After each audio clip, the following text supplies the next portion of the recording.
In this podcast episode, host Shawn Ryan engages in a wide-ranging conversation with guest Cenk Uygur about the deep political divisions in America, the pervasive influence of foreign governments, particularly Israel, over U.S. politics, the role of mainstream media, the challenges facing the electorate, and the urgent need for systemic reforms to restore American sovereignty and democracy.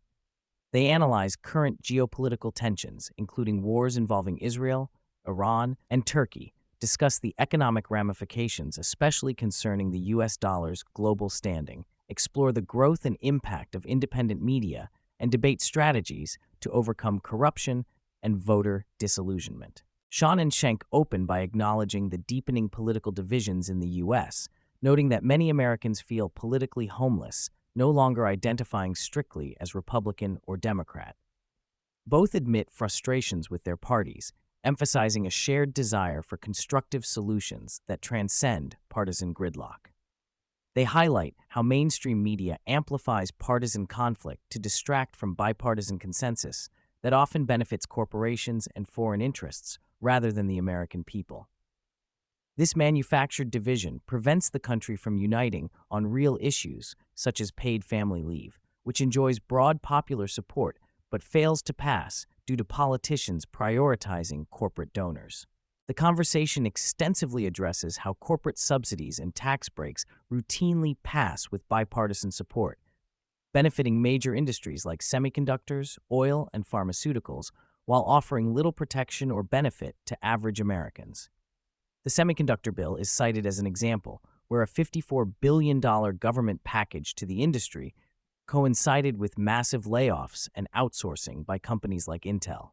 Unique focus is given to foreign influence, especially Israeli lobbying groups like AIPAC, which invest millions in campaign contributions and reap enormous returns through U.S. military and financial aid.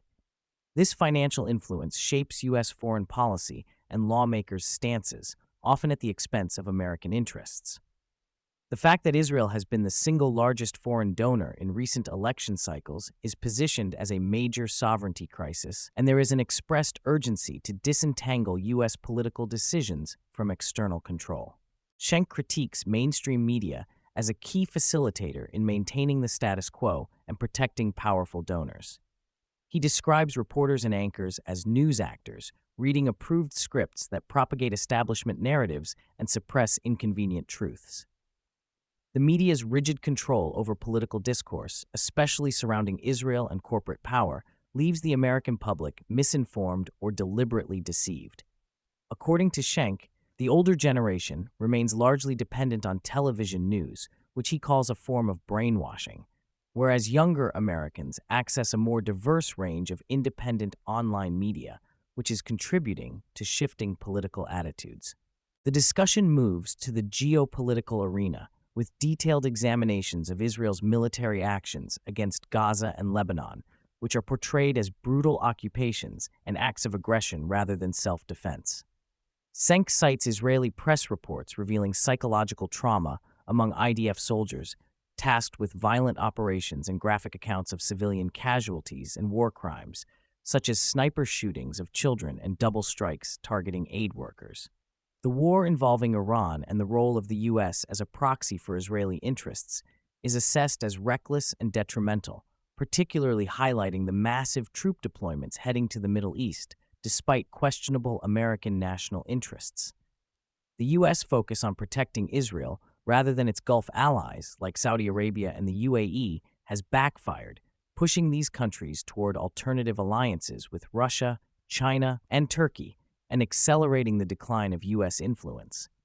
The conversation also touches on the fragile global economy, with particular emphasis on the potential collapse of the U.S. dollar's status as the world's reserve currency if oil trade moves away from the petrodollar system. This threat could trigger soaring inflation, higher interest rates, and worsening economic conditions domestically. A core theme is the loss of American sovereignty through a political system increasingly dominated by powerful lobbyists, corporate donors, and foreign governments. Cases are described wherein individuals acting against U.S. interests or engaging in criminal activities face little or no accountability, while politicians openly accept bribes and prioritize donor agendas over their constituents. High-profile examples include the case of Jonathan Pollard, an Israeli spy, and numerous incidences of character assassinations designed to eliminate political outsiders or critics of establishment interests. Cenk emphasizes that both Democrats and Republicans are complicit in this corruption, with the majority of Congress taking money from Israel First donors and other special interests. He calls for a concerted voter effort to oust such incumbents regardless of party affiliation. Despite efforts by establishment groups to exclude or discredit independent voices, including banning Cenk from major networks, independent media has surged as an alternative information source, especially for younger audiences. Shows like The Young Turks provide unfiltered political analysis and have cultivated a large and engaged following. The fragmentation of the media landscape forces audiences to exercise independent judgment rather than relying on one-sided narratives. This development presents an opportunity to weaken establishment control, but also introduces challenges such as the potential for infiltration and manipulation by powerful interests attempting to co-opt new media platforms. Shawn and Cenk agree that meaningful political change must start with voters aggressively using their power in primaries to replace entrenched incumbents who take corporate or foreign money. Primaries represent the last bastion of genuine choice, as general elections typically pit establishment-backed candidates against each other.